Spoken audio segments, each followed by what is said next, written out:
Assalamualaikum warahmatullahi wabarakatuh. Perkenalkan, nama Waalaikumsalam. saya Rizky Pratama.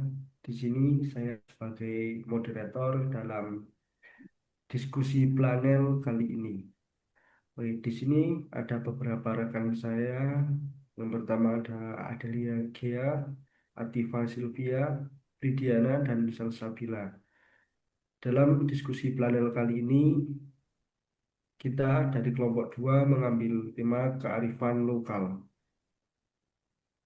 Berikut ada beberapa penjelasan yang akan disampaikan oleh Adelia Gia Puspita dalam PPT-nya yang akan saya tampilkan sebagai berikut. Untuk Adelia Gia Puspita, mohon bersiap. Baik,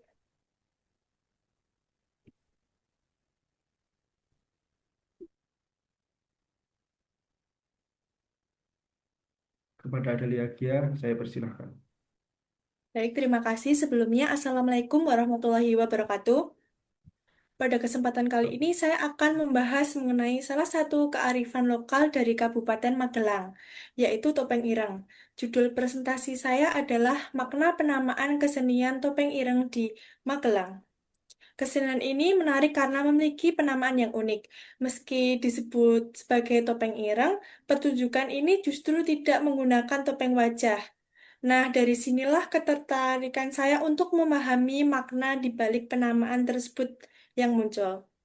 Selanjutnya, ada latar belakang.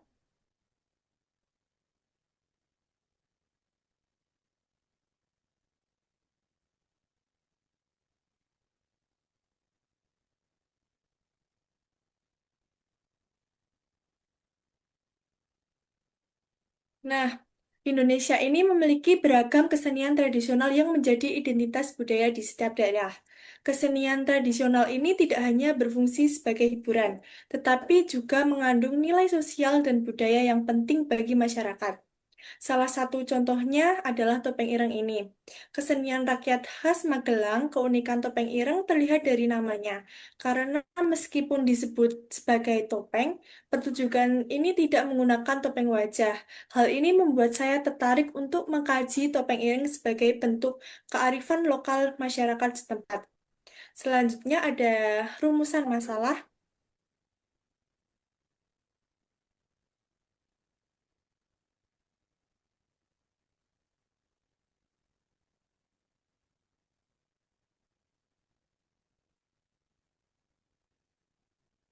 Berdasarkan latar belakang tersebut, maka dari itu rumusan masalah yang saya kaji yaitu mengapa kesenian topeng ireng ini dinamakan sebagai topeng ireng. Padahal pertunjukannya itu tidak menggunakan topeng fisik, melainkan hanya aksesoris kepala.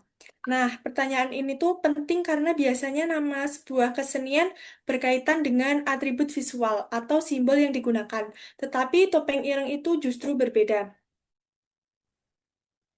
Selanjutnya, metodologi yang saya pakai,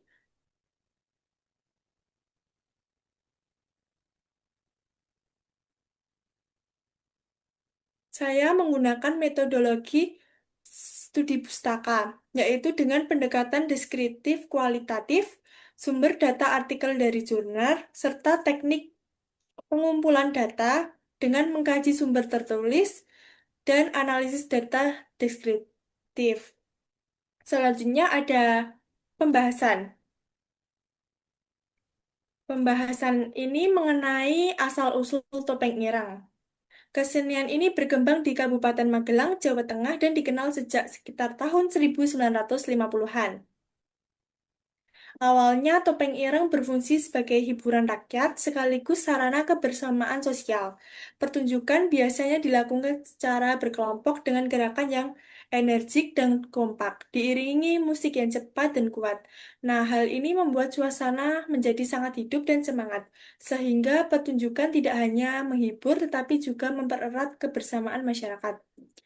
Selanjutnya, pembahasan selanjutnya ada, boleh dilanjut lagi?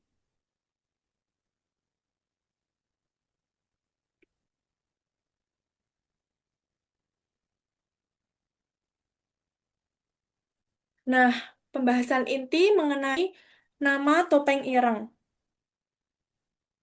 Ternyata topeng ireng tidak menggunakan topeng secara fisik. Nama ini berasal dari istilah Jawa yang berarti toto lempeng irama kenceng. Maknanya dijelaskan sebagai berikut ini.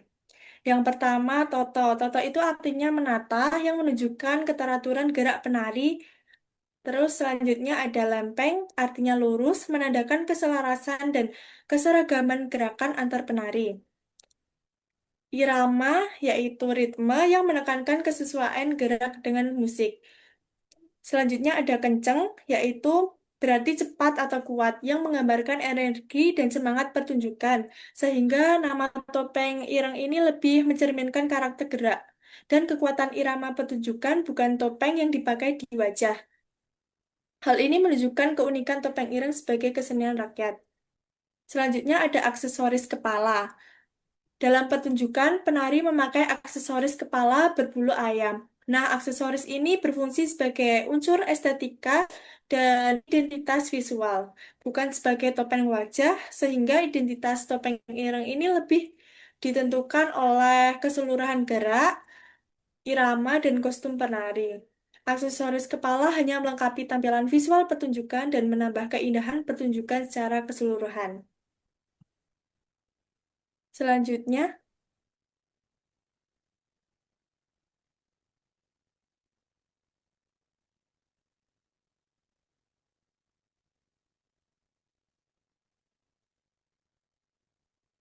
Selanjutnya ada fungsi sosial. Fungsi sosial yang pertama ada hiburan desa. Hiburan desa ini sebagai penampilan pada acara adat. Lanjut tradisi ritual sebagai bentuk penguatan nilai budaya. Yang ketiga ada wadah pemuda, yaitu menunjukkan kreativitas dan kebersamaan. Selanjutnya ada pemersatu desa sebagai hubungan antar komunitas. Edukasi moral sebagai bentuk disiplin dan nilai agama, dan yang terakhir ada gotong royong sebagai bentuk persiapan dan festival. Slide selanjutnya.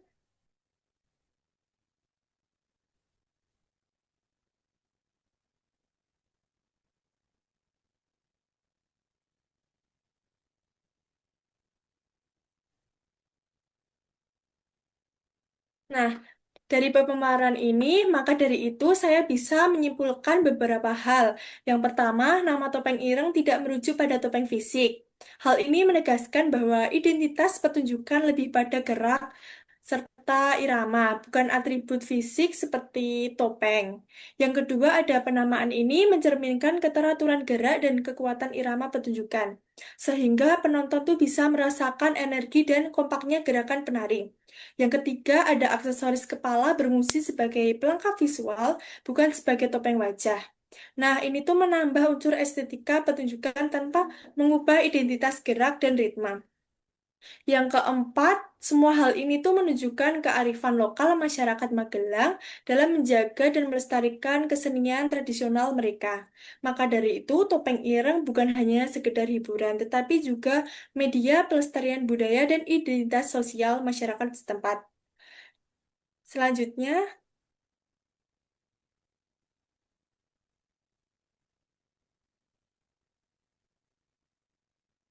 nah berikut daftar pustaka yang saya ambil.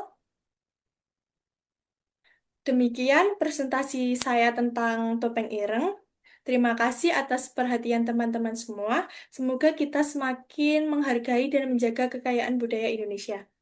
Sekian, terima kasih. Wassalamualaikum warahmatullahi wabarakatuh. Ya, terima kasih Mbak Gia atas presentasinya kali ini. Nah, jadi saya ada pertanyaan mengenai presentasi kali ini, yaitu kan di situ dijelaskan topeng ireng berkembang sebagai hiburan rakyat sekaligus sarana kebersamaan sosial. Nah, pertanyaannya itu bagaimana sih Kak pertunjukan ini bisa memperkuat hubungan sosial di masyarakat? Dari segi mana hubungan kok bisa dulu topeng ireng itu bisa mempererat hubungan sosial di masyarakat? Coba jelaskan. Baik, terima kasih atas pertanyaannya. Jadi, topeng ireng itu kan bukan hanya sekedar hiburan, tetapi juga sarana kebersamaan sosial. Nah, melalui latihan bersama dan pertunjukan yang ditampilkan dalam topeng ireng itu, para penari serta masyarakat yang terlibat itu bisa menunjukkan saling interaksi dan bisa menunjukkan saling bekerja sama. Hal itu membuat hubungan antar warga menjadi lebih erat dan rasa gotong royong di masyarakat Magelang itu bisa semakin kuat. Jadi pertunjukan ini tidak cuma menghibur tetapi juga memperkuat kebersamaan sosial begitu. Apakah jelas? Oke.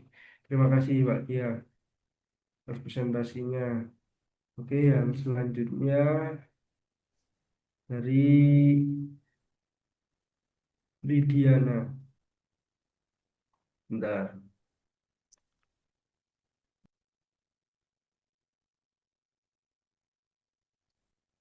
Oke, silakan Mbak Lidiana bisa dimulai. Baik, terima kasih kepada moderator. Sebelumnya, perkenalkan nama saya Fridiana dengan NPM 25030100025. Pada kesempatan kali ini, saya akan mempresentasikan salin dia saya yang berjudul Pelestarian Makna Budaya dalam Pertunjukan Calung Khas Purbalingga di Zaman Modern. Selanjutnya, Indonesia dikenal sebagai bangsa yang kaya akan seni dan kearifan lokal. Salah satu yang dimilikinya adalah calung khas Purbalingga, yang merupakan alat musik yang terbuat dari bambu bulung. Peran calung bukan hanya sekedar sebagai hiburan saja, tetapi juga perwujudan identitas lokal budaya masyarakat setempat. Namun, derasnya arus modernisasi dan juga perkembangan zaman membuat dampak negatif kepada generasi muda, sehingga generasi muda tidak tertarik kepada seni tradisional.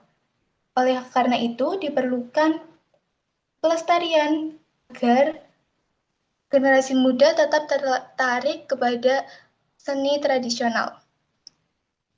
Selanjutnya,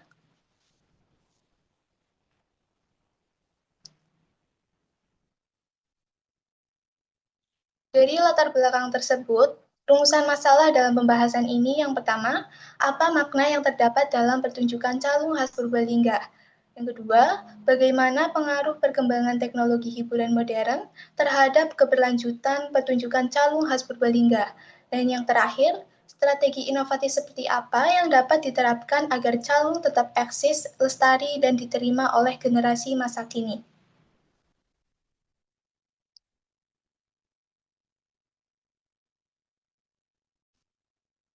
Tujuan dari pembahasan ini yang pertama, menjelaskan makna budaya yang terdapat dalam pertunjukan calung khas Purbalingga.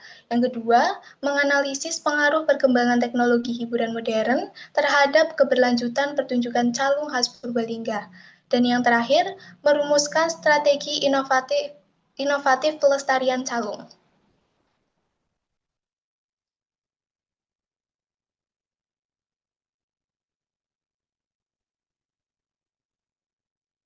Slide selanjutnya.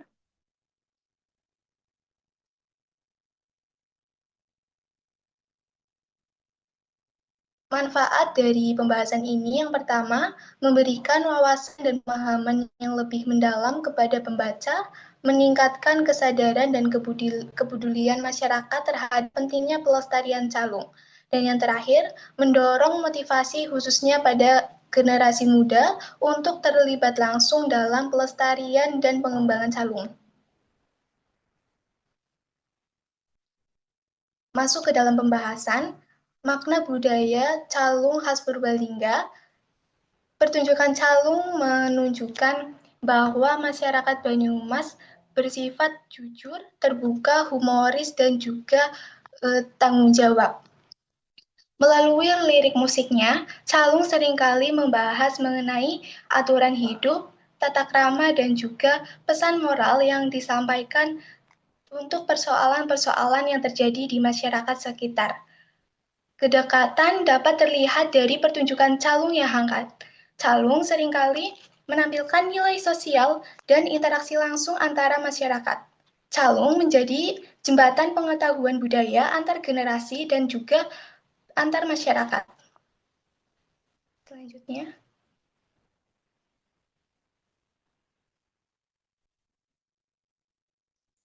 pergeseran hiburan dari tatap muka menjadi digital.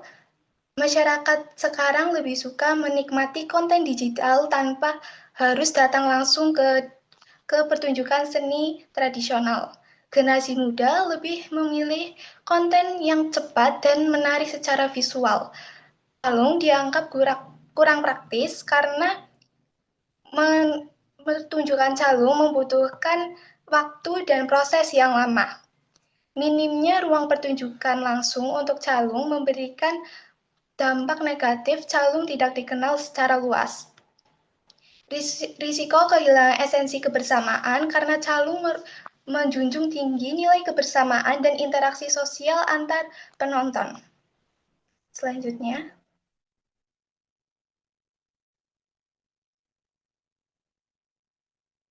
tantangan yang dihadapi, kurangnya minat belajar generasi muda kepada alat tradisi karena dianggap tidak sepraktis musik modern. Alat musik calung juga harus bersaing dengan alat hiburan modern. Yang ketiga, kesulitan menarik perhatian audiens muda karena audiens muda lebih tertarik dengan konten digital yang menarik secara visual dan juga lebih interaktif. Minimnya dokumentasi dalam pertunjukan calung ini membuat calung kurang dikenal oleh khayal ramai. Selanjutnya,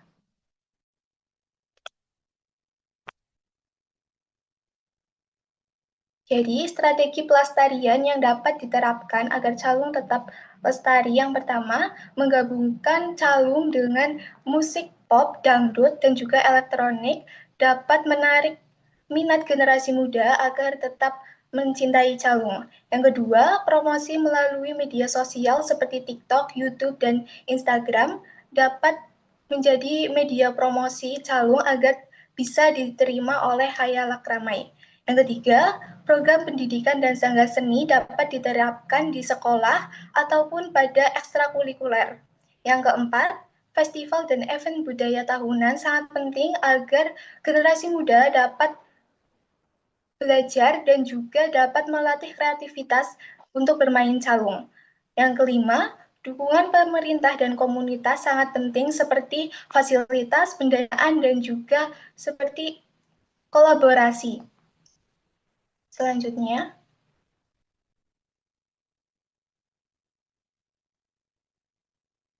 peran generasi muda dalam pelestarian calung itu sendiri, generasi muda dapat mengikuti pelatihan calung secara langsung agar menjadi penerus seni tradisional. Calung dapat dijadikan menjadi konten kreatif dan menarik secara visual. Yang ketiga, dengan menonton dan mengapresiasi pertunjukan calung dapat mendukung pelestarian calung. Yang terakhir, menjadikan calung bagian dari tren positif ataupun menjadi gaya hidup agar dapat diterima oleh generasi muda masa kini.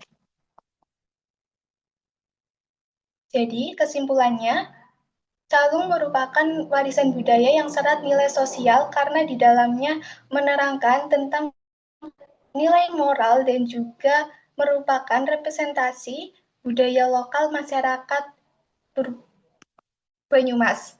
Teknologi menjadi tantangan sekaligus peluang karena teknologi dapat berdampak buruk kepada minat generasi muda, tetapi juga dapat dijadikan sebagai media promosi agar dapat dikenal dengan banyak. Dan yang ketiga, inovasi pendidikan dan dukungan semua pihak adalah kunci pelestarian agar calung tetap berkembang dan juga dapat diterima oleh generasi muda.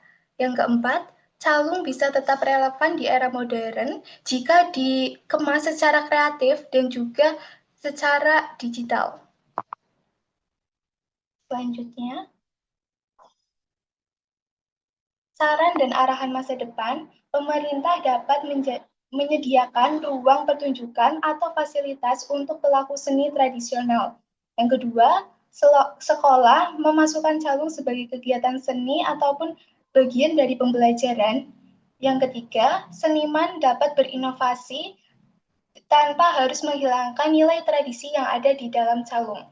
Yang keempat, generasi muda dapat terlibat aktif dalam pelestarian calung agar dapat terus berkembang.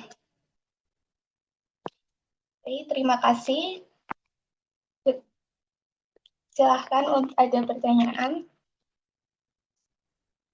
Oke, Mbak Widiana, terima kasih atas pemaparannya. Oke, dari sekian banyaknya yang tadi sudah dijelaskan, dari pemaparan tadi, eh, apa sih tantangan utama yang dihadapi dalam pelestarian tradisi Jalung itu? Menurut Mbak Fridiana gimana? Apa tantangan utamanya? Baik, izin menjawab. Seperti yang sudah saya sampaikan tadi, tantangan utamanya adalah menurunnya minat generasi muda terhadap tradisi seni tradisional, misalnya seperti calung ini, dan juga kurangnya ruang publik dalam untuk pertunjukan calung sendiri, sehingga ini membuat regenerasi pelaku seni tradisional menjadi sedikit lambat. Oke, Terima terima kasih. kasih Mbak Fridiana atas pemaparannya dan jawaban dari persoalan tadi. Oke, selanjutnya untuk Atifah Silvia dipersilahkan memaparkan silindianya. Kepada Atifah saya persilahkan. Baik, terima kasih kepada moderator atas kesempatan yang sudah diberikan. Pada kesempatan ini, saya akan mempresentasikan salindia saya yang berjudul Proses Pelaksanaan Tradisi Nikah Tembakau pada Komunitas Petani di Lereng Gunung Sumbing. Selanjutnya.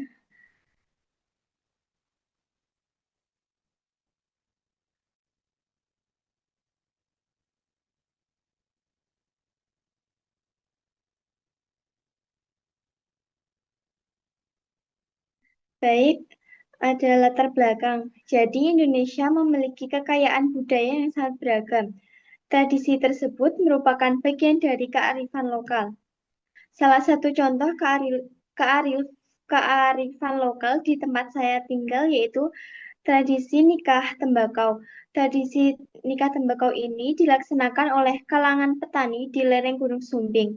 Tradisi ini berupa pernikahan simbolik antara dua tanaman tembakau yaitu Kai Pulung Seto dan Nyai Srintil. Sebagai ungkapan rasa syukur dan doa agar panen melimpah.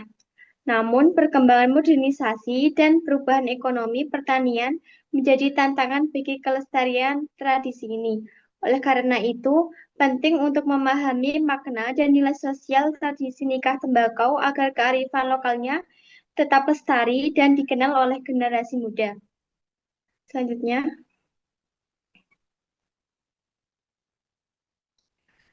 saya mengangkat 3 rumusan masalah. Yang pertama yaitu, apa sih sejarah awal munculnya tradisi nikah tembakau di Magelang ini? Yang kedua, bagaimana proses pelaksanaan tradisi nikah tembakau? Yang ketiga yaitu, apa makna filosofis dari tradisi nikah tembakau ini?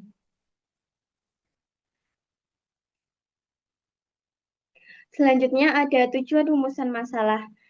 Yang pertama yaitu menjelaskan asal-usul munculnya tradisi nikah tembakau. Yang kedua, mendeskripsikan proses rangkaian upacara nikah tembakau secara lengkap. Dan yang terakhir yaitu menguraikan makna filosofis serta nilai sosial budaya yang terkandung di dalam tradisi nikah tembakau. Selanjutnya,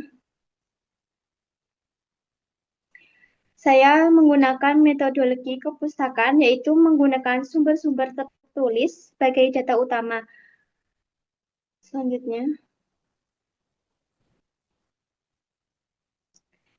jadi asal-usul tradisi nikah tembakau ini berasal dari Dusun Gopaan, Desa Genito, Kecamatan Windusari, Kabupaten Magelang. Tradisi ini mulai muncul pada tahun 2002. Pada saat itu, para petani tembakau mengalami kesulitan ekonomi akibat gagal panen. Dalam kondisi tersebut, seorang tokoh masyarakat bernama Rioto, yaitu seorang tokoh masyarakat yang dikenal dan dihormati oleh warga, serta dulu pernah menjabat sebagai lurah dan kepala desa. Rioto mengusulkan diadakannya upacara nikah tembakau sebagai bentuk rasa syukur kepada Tuhan, sekaligus doa agar alam memberikan panen yang lebih baik dari tahun yang sebelumnya. Upacara ini menggunakan dua simbol tanaman tembakau, yaitu Kyai Pulung Seto dan Nyai Srintil, yang melambangkan kesuburan, kebersamaan, dan harapan dan akan keberkahan. Seiring waktu, tradisi ini berkembang menjadi identitas budaya masyarakat setempat dan simbol hubungan harmonis antara manusia dan alam. Selanjutnya,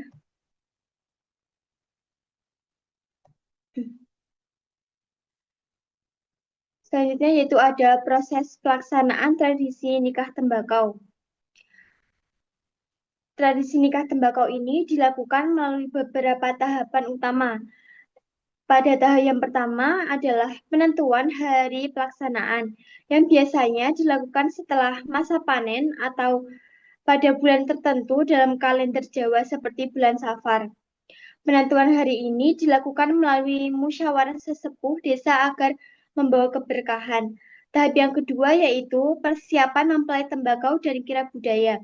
Dua tanaman tembakau terbaik dipilih dan diberi nama Kyai Pulung Seto dan Nyai Srintil. Kemudian dihias layaknya pengantin. Selanjutnya, tanaman tersebut dikirap keliling desa dengan iringan gamelan dan kesenian tradisional, serta membawa gunungan hasil bumi sebagai simbol rasa syukur.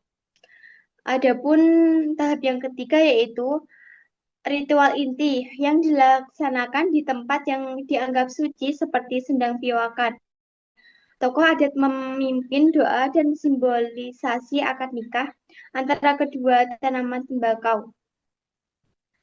Rangkaian acara kemudian ditutup dengan pesta rakyat dan pertunjukan seni. Gunungan hasil bumi diperebutkan warga sebagai simbol keberkahan dan harapan rezeki yang melimpah bagi seluruh masyarakat. Selanjutnya, berikut adalah gambar proses pelaksanaan tradisi nikah tembakau yang diadakan di Sendang Piwakan. Selanjutnya,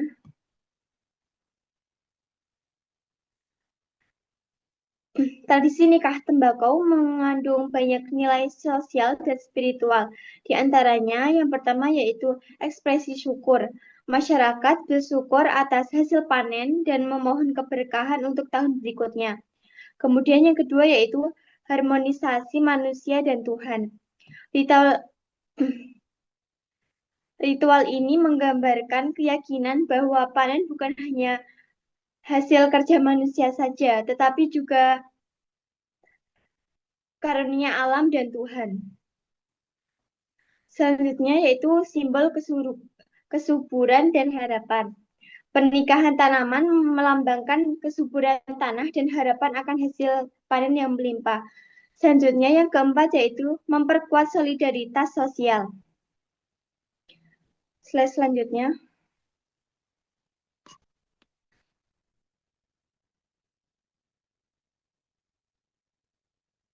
Setelah pemaparan yang sudah saya sampaikan, dapat disimpulkan bahwa tradisi nikah tembakau di Dusun Gopaan ini merupakan ritual syukur petani untuk memohon kesuburan dan keberkahan setelah melewati masa gagal panen.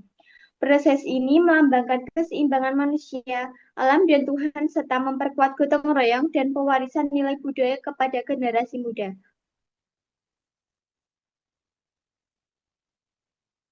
Selanjutnya terdapat saran. Upaya pelestarian tradisi nikah tembakau. Yang pertama yaitu melibatkan seluruh warga dan menjaga untuk meneruskan tradisi ini. Yang kedua, mengajak generasi muda ikut serta agar nilai sosial dan spiritualnya tetap terwaskan dan tidak hilang. Yang ketiga yaitu mengembangkan tradisi sebagai destinasi wisata budaya tahunan. Selanjutnya, berikut merupakan daftar pustaka yang akan saya ambil. Baik, terima kasih. Apakah ada pertanyaan? Pak, itu kan tadi sudah dijelaskan mengenai nama Kiai Pulung dan Nyai Srintil sebagai simbol dalam tradisi nikah tembakau. Nah, maka dari itu bisa dijelaskan lebih rinci apakah ada persyaratan khusus dan pemilihan kedua tanaman tersebut.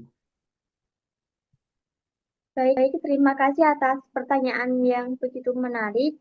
Jadi iya, pemilihan dua tanaman tembakau ini tidak sembarangan.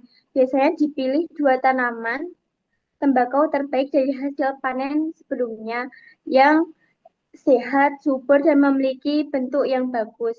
Pemilihan ini bertujuan untuk simbol Kiai Pulung Seto dan Nyai Srintil mewakilkan kesuburan, kelimpahan hasil panen, dan keberkahan panen bagi seluruh masyarakat.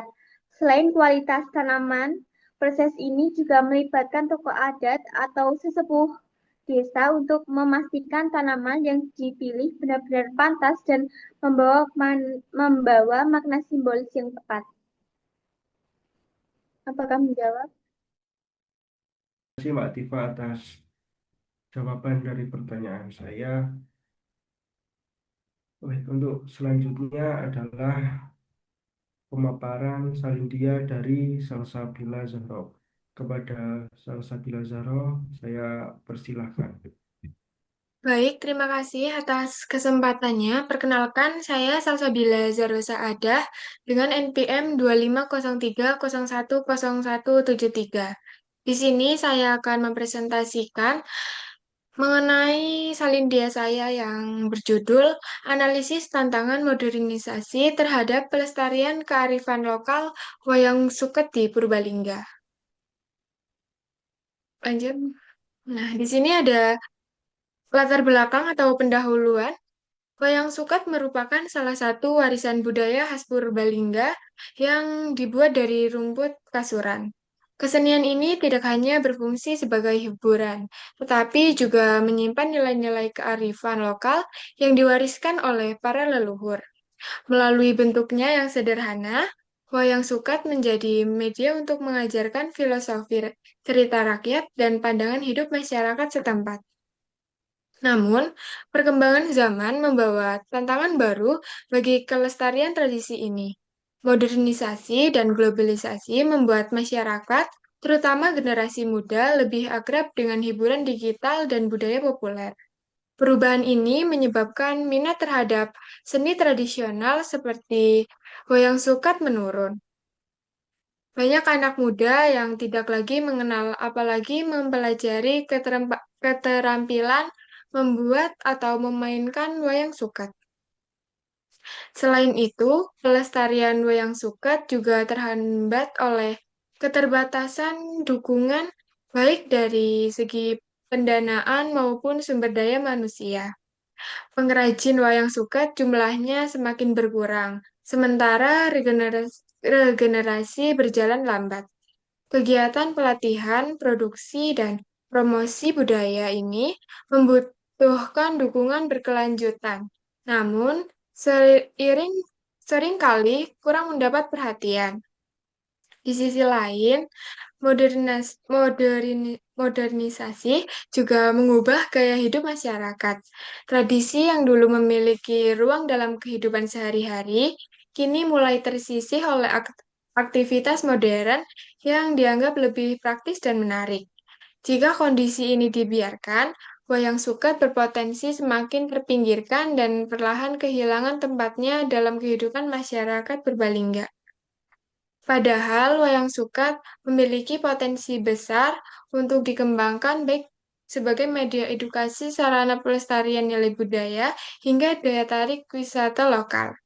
Oleh karena itu, perlu ada upaya untuk memahami tantangan yang muncul akibat modernisasi, sehingga dapat dirumuskan strategi pelestarian yang lebih tepat. Selanjutnya, Nah, terdapat rumusan masalah. Yang pertama, apa saja tantangan modernisasi terhadap pelestarian wayang suket di Purbalingga? Yang kedua, bagaimana upaya yang dapat dilakukan untuk melestarikan wayang suket di tengah perkembangan era modern? Tujuannya adalah untuk mengidentifikasi dan menganalisis berbagai tantangan yang muncul akibat modernisasi terhadap pelestarian wayang suket di Purbalingga. Yang kedua, menjelaskan dan merumuskan upaya-upaya yang dapat dilakukan untuk melestarikan wayang suket di era modern. Selanjutnya, nah, terdapat manfaatnya yaitu yang pertama, mendorong inovasi dalam pelestarian budaya.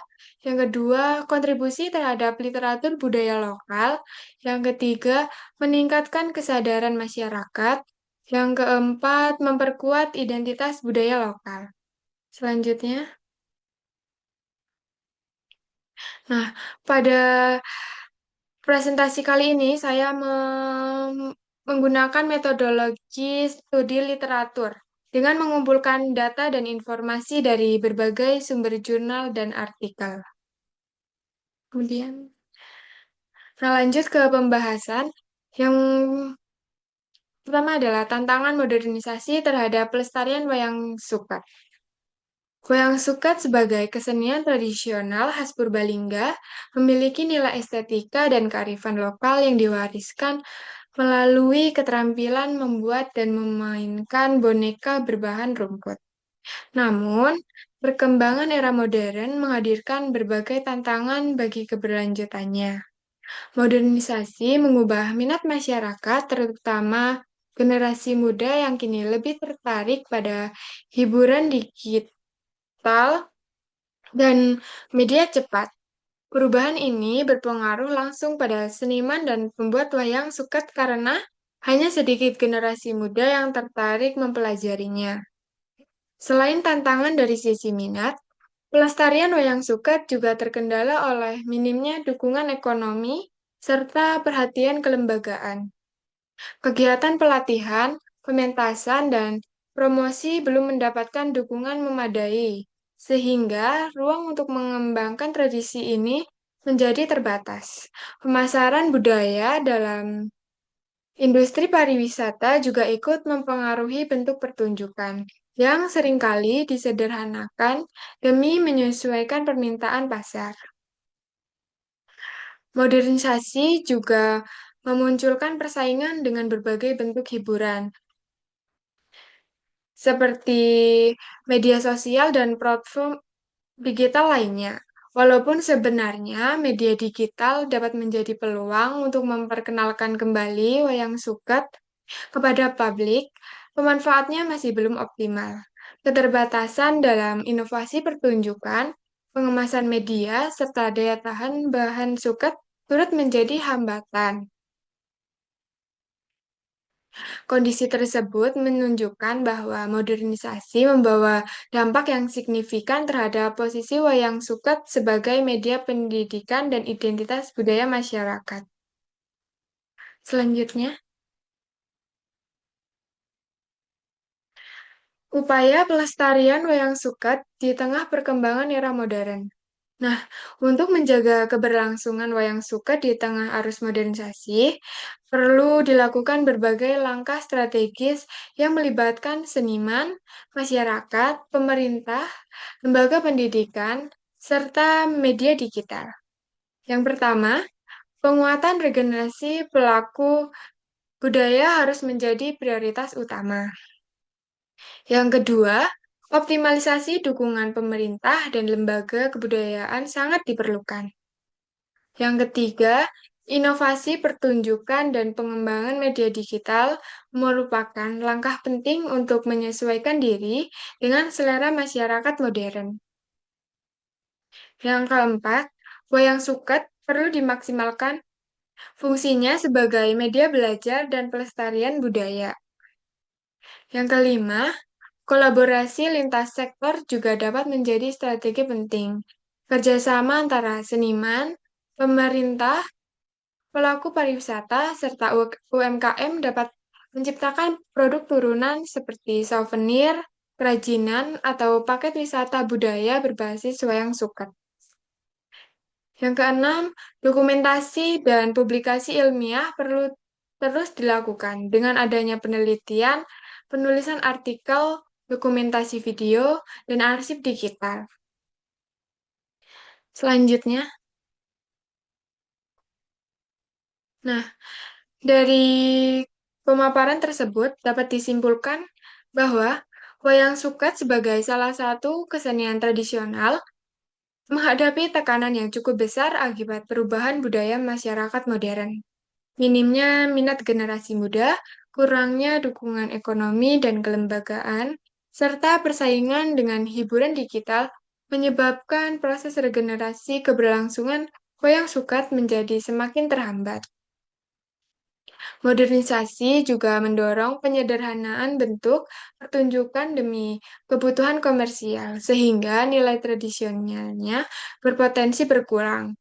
Meski demikian, berbagai upaya dapat dilakukan untuk menjaga eksistensinya, seperti penguatan regenerasi, peningkatan dukungan pemerintah, inovasi kreatif, pemanfaatan media digital, kolaborasi lintas sektor, serta dokumentasi sistematis. Upaya-upaya tersebut menjadi kunci agar wayang suket tetap bertahan dan relevan di tengah perkembangan zaman tanpa kehilangan nilai budaya yang dimilikinya. Selanjutnya, nah, saran untuk kedepannya adalah pelestarian wayang suket perlu dilakukan dengan cara yang lebih kreatif. Dokumentasi dan promosi melalui media digital harus diperkuat agar wayang suket lebih dikenal generasi muda. Sekolah dan komunitas budaya juga perlu dilibatkan untuk menyediakan ruang belajar, pelatihan, dan regenerasi dalang maupun perajin. Pemerintah daerah sebaiknya mendukung melalui fasilitas budaya, wisata edukasi, dan kerjasama dengan pelaku industri kreatif. Seniman dapat terus berinovasi dalam bentuk pertunjukan, misalnya memadukan unsur modern tanpa meninggalkan nilai tradisional. Selain itu, penelitian lanjutan tentang digitalisasi dan strategi pemberdayaan masyarakat penting dilakukan agar wayang suket tetap relevan dan berkelanjutan di masa depan. Baik, sudah. Selanjutnya. Nah, ini daftar pustaka yang saya ambil untuk mengerjakan presentasi kali ini. Terima kasih. Mungkin ada pertanyaan.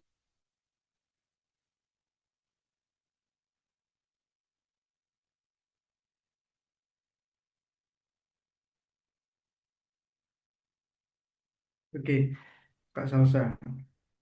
Pertanyaannya, mengapa modernisasi bisa menjadi peluang dan penghambat bagi keberlangsungan wayang suket? Oke, baik. Jadi, modernisasi menjadi ancaman ketika wayang suket kalah bersaing dengan hiburan digital dan kehilangan regenerasi pelaku budaya. Namun, di sisi lain, modernisasi juga bisa menjadi peluang jika dimanfaatkan secara kreatif, misalnya melalui media sosial dan pendidikan berbasis budaya. Kuncinya bukan menolak perubahan, tetapi mengendalikan arah perubahan agar wayang suket tetap hidup, dikenal luas, dan tidak kehilangan makna tradisionalnya. Nah, salah satu contohnya adalah pertunjukan wayang suket yang direkam dalam bentuk video pendek, lalu diunggah ke media sosial seperti Instagram, TikTok, atau YouTube, dengan penjelasan singkat tentang makna cerita dan proses pembuatannya. Terima kasih.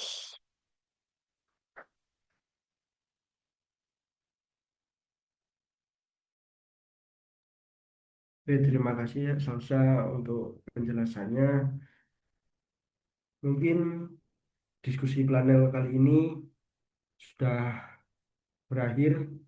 Oleh karena itu, saya sebagai moderator dalam membawakan susunan pelaksanaan diskusi panel ini banyak kesalahannya. Saya mohon maaf yang sebesar-besarnya. Saya akhiri. Wassalamualaikum warahmatullahi wabarakatuh.